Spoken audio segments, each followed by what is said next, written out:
Neil Druckmann, director creativo de los dos juegos de The Last of Us, ha sido el director del segundo capítulo de la serie. Veamos qué tal lo ha hecho. Te aviso de que van a haber spoilers del segundo capítulo de The Last of Us, así que si aún no lo has visto, aquí te espero. El capítulo comienza situándonos en Yakarta, de nuevo en 2003, 2 días antes de los disturbios que escucharon Joel, Sarah y Tommy por la radio el día del brote. Se nos muestran varios planos de Yakarta, donde vemos una gran cantidad de personas. Por un lado, esto tiene una función de anticiparnos el caos que se va a armar en cuanto estalle el brote, pero por el otro, de manera mucho más sutil, sirve para establecer la idea del capítulo. Ellie está sola. Estos planos iniciales van a contrastar con muchos de los planos que vamos a ver a lo largo del capítulo, pero principalmente contrastan con el último plano. Es decir, el capítulo comienza así y termina así. Pero vamos poco a poco. Como he dicho, la secuencia inicial nos vuelve a situar en 2003, donde una experta en hongos descubre aterrorizada al inicio del brote. Las autoridades le piden ayuda para contener la infección, pero la mujer dice que la única opción sería bombardear las ciudades, y devastada, pide que la lleven con su familia. Ahora que el mundo se va a acabar, quiere pasar sus últimos momentos con los suyos.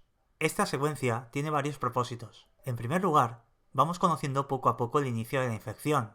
En segundo lugar, la secuencia vuelve a generarnos terror en sí misma, al igual que la primera escena del capítulo anterior. Y en tercer y último lugar, le da valor a Ellie. Los dos primeros capítulos han comenzado con expertos en diferentes campos asegurando que el Cordyceps acabaría con la especie humana, y que no hay cura o vacuna posible. Pero Ellie ha soportado un mordisco y no parece convertirse.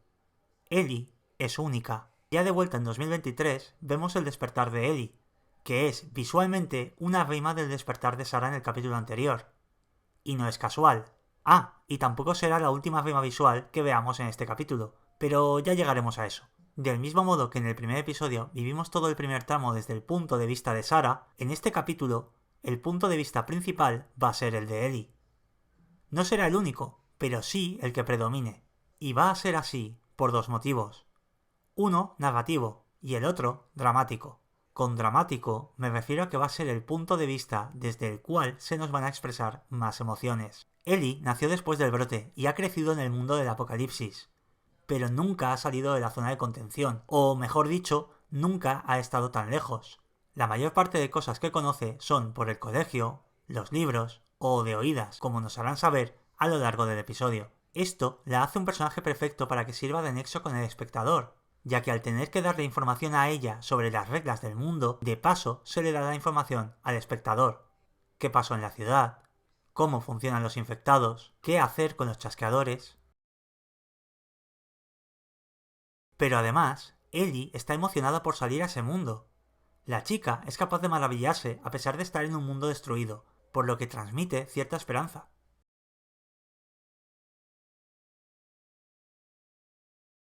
En la primera escena entre Joel, Tess y Ellie, básicamente hay dos bandos. Por un lado, llenos de desconfianza, están Tess y Joel, y por el otro está Ellie. Los dos adultos quieren descubrir qué hace que la chica sea tan especial como para que los luciérnagas la necesiten. Y lo último que han descubierto de ella es que fue mordida. Después de ver el despertar de la chica y la actitud que van a tener con ella, se nos muestra este plano. ¿Y qué tiene de especial? Pues varias cosas. Hablando en términos de composición de imagen, tenemos un elemento en medio que sirve para partir visualmente el plano por la mitad. Joel y Tess están a un lado y Ellie al otro, por lo que queda claro que no hay unión entre los tres personajes. Además, por si no entendemos las sutilezas, Joel va armado. Este plano ya establece que lo que se viene a continuación es un interrogatorio y no una charla amistosa. Pero hay otro elemento interesante: la luz. Por un lado, y como se nos dirá en esta misma escena, puede que Ellie sea la clave para encontrar una cura, por lo que la chica podría ser la esperanza de la humanidad. Pero también he comentado que Ellie es un personaje capaz de maravillarse en este mundo posapocalíptico, por lo que hay cierta luz en ella. Dicho esto, queda bastante claro por qué la chica está situada donde entra toda la luz de la escena, mientras que Tess y Joel, que viven descreídos en este mundo y que además no confían en la muchacha, están situados en las sombras. Pero lo interesante no es el plano en sí, sino que sirve para marcar una progresión a lo largo de la escena. Durante la conversación, el espacio se mantendrá dividido en dos zonas. Tess y Joel aparecerán juntos en una y Ellie permanecerá sola en la otra. Cuando la chica aclara que no está infectada, cortamos a un plano de Tess. Sí, Joel está en el plano, pero la reacción que se remarca mediante el plano es la de Tess. ¿Por qué? Porque Tess entiende rápidamente lo que Ellie puede significar, pero no está segura de que pueda ser cierto.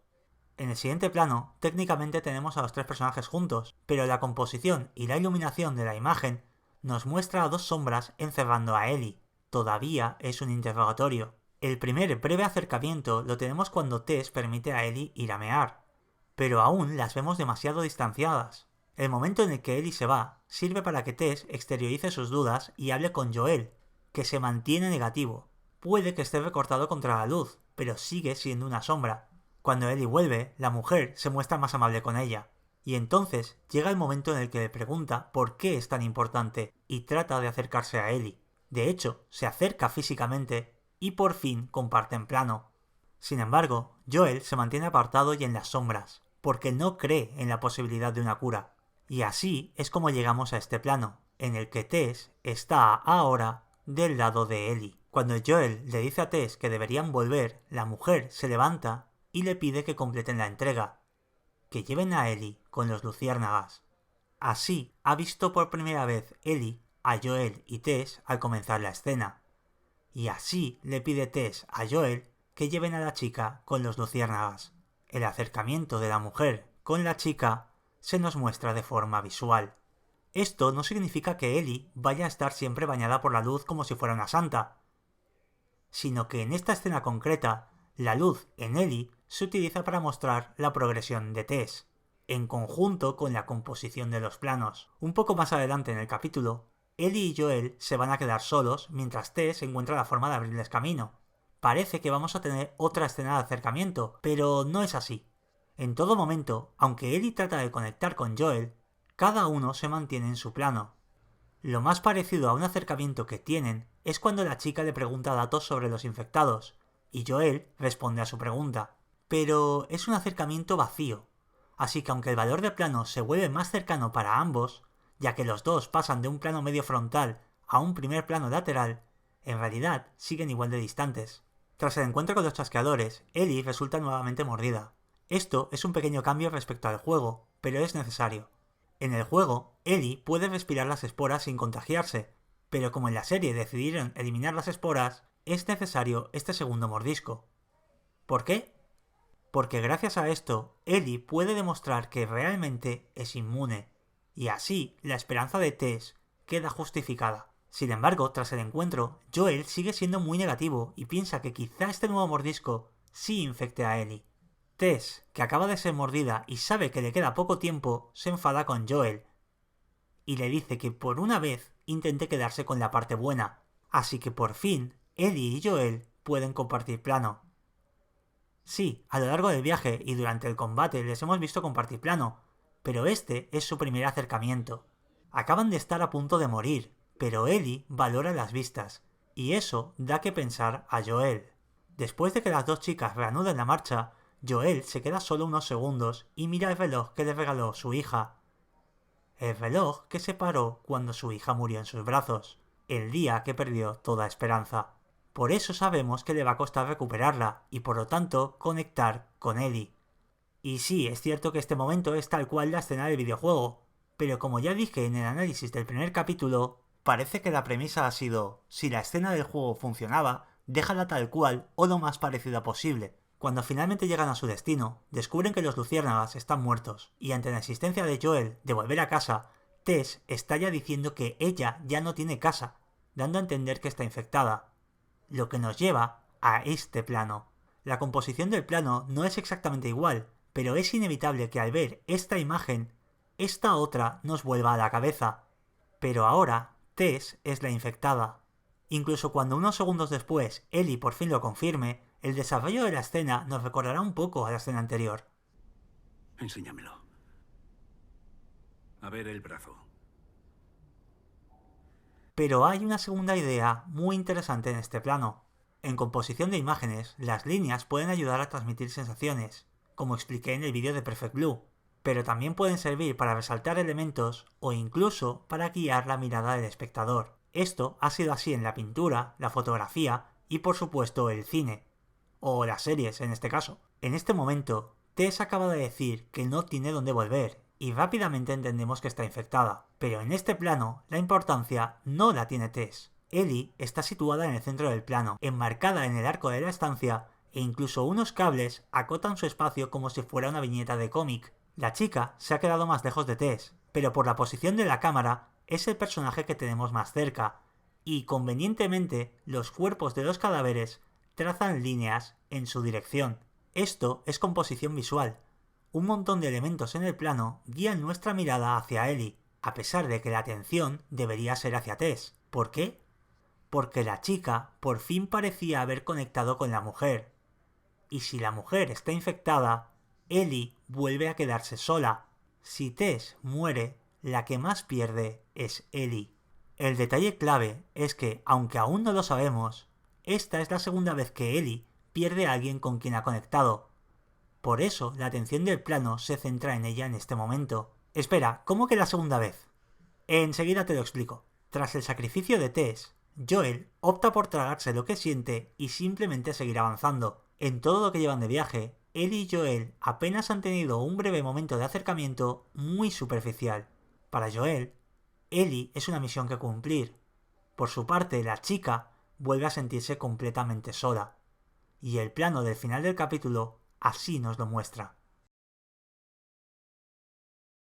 No voy a hablar del beso de la muerte que recibe Tess, porque más allá de ser un momento impactante, la verdad es que no tiene mucho más. Y ahora vamos a hablar de Riley. Lo que voy a comentar ahora puede considerarse un mínimo spoiler si no has jugado al DLC del videojuego, así que si no quieres enterarte, avanza al tiempo que te dejo en pantalla o haz clic en el tiempo que te dejo en la descripción de la sección Preparando el Terror.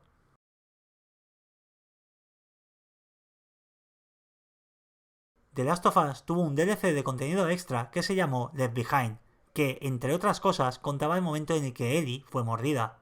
Y por los trailers de la serie, sabemos que Left Behind será adaptado en alguno de los capítulos.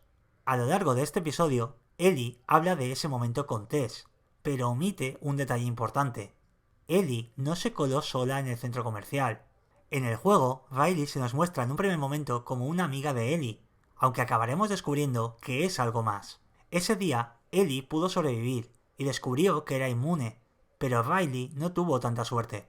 En la serie, hemos escuchado el nombre de Riley en el primer capítulo, cuando Marlene le pregunta a Ellie si considera que Riley era una terrorista porque quiso unirse a los Luciérnagas. ¿Terrorista? ¿Acaso lo era Riley?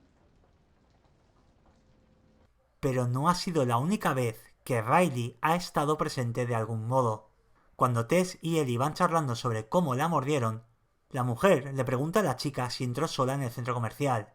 Ella piensa unos segundos y responde que sí, pero la cámara nos muestra que miente. Mientras Ellie piensa su respuesta, la cámara se acerca a ella y la deja sola en un primer plano. Responde y la cámara se vuelve a alejar lo suficiente para que Tess pueda entrar de nuevo en el plano. Esto es buen uso del lenguaje cinematográfico. La imagen nos está dando más información sobre lo que está sucediendo. Nos está dando información emocional de Ellie. La vemos en primer plano y sola porque es algo que le afectó mucho. Esto es lo que se conoce como el acento dramático, utilizar la posición de la cámara para recalcar elementos de la narración. Unos segundos después, Tess le preguntará a la chica si hay alguien que pueda aparecer a buscarla, sus padres o quizá un novio. Ellie responde que es huérfana en el mismo plano en el que está con Tess. Pero cuando responde un no respecto a un posible novio o pareja, el plano de nuevo se centra en ella. No aparecerá nadie buscándote, ¿no? Tu madre, tu padre, tu novio. Soy huérfana y... ¿no?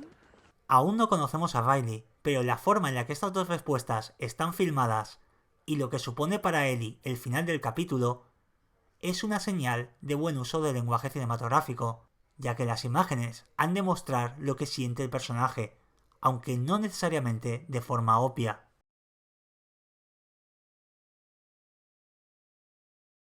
En este capítulo hemos tenido el primer encuentro con los chasqueadores, o clickers en su nombre original. Y aunque la escena ha sido tensa, gran parte de esa tensión se ha ido construyendo previamente. Los que hayan jugado al juego ya conocen a los chasqueadores, pero el espectador que solo está viendo la serie, no.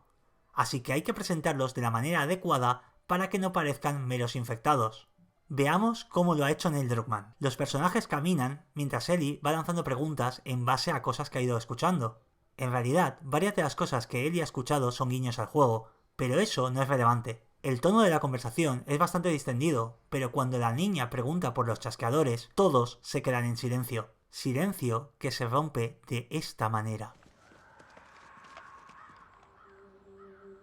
Ahí tienes tu respuesta, Ellie. Pero además pasamos a este plano general, donde vemos lo pequeños que son los personajes respecto al peligro que podría atacarles en cualquier momento. Y acto seguido, 3 planos cortos, uno de cada uno de ellos. De esta forma se da por terminado el breve tiempo de tranquilidad que han tenido. La escena termina con otro plano general mientras los personajes se dirigen a un lugar en el que se augura peligro. Ya tenemos el tono adecuado, ahora toca empezar a meter miedo. Primero se nos muestra una gran cantidad de infectados, por lo que los personajes se van a ver obligados a pasar por un camino que antes consideraban peligroso. Además, en esta misma escena se establece que aunque Ellie no pueda ser infectada, sí puede ser asesinada. De esta manera, temeremos por su integridad. Y también se nos da un dato que cobrará sentido al final del capítulo, ya que el Cordyceps parece poder conectar a unos infectados con otros. Vale, ¿qué sabemos en este momento? Existe un tipo de infectado más peligroso que los que conocemos. El peligro puede llegar de cualquier lugar. Ellie puede morir. La masa de infectados comunes puede llegar a enterarse de dónde están, y el museo ya era una zona que Joel y Tess querían evitar. Y hablando del museo, así nos lo presentan. En este punto del capítulo, la narración hace algo muy parecido a lo que expliqué en el análisis de Alien. De forma alterna, se nos va a dar información que nos genere tensión e información que nos calme. De manera que nunca sepamos cuándo va a estallar el peligro. Además, cada nuevo estado de tensión será un poco mayor que el anterior. La estructura quedaría más o menos así. El museo está lleno de Cordyceps. Tensión. El Cordyceps parece estar seco. Calma. Aún así, no hay que confiarse, por lo que entran armados. Tensión. Confirman que los infectados de allá abajo están secos. Calma. Y, cuando parece que el lugar es seguro...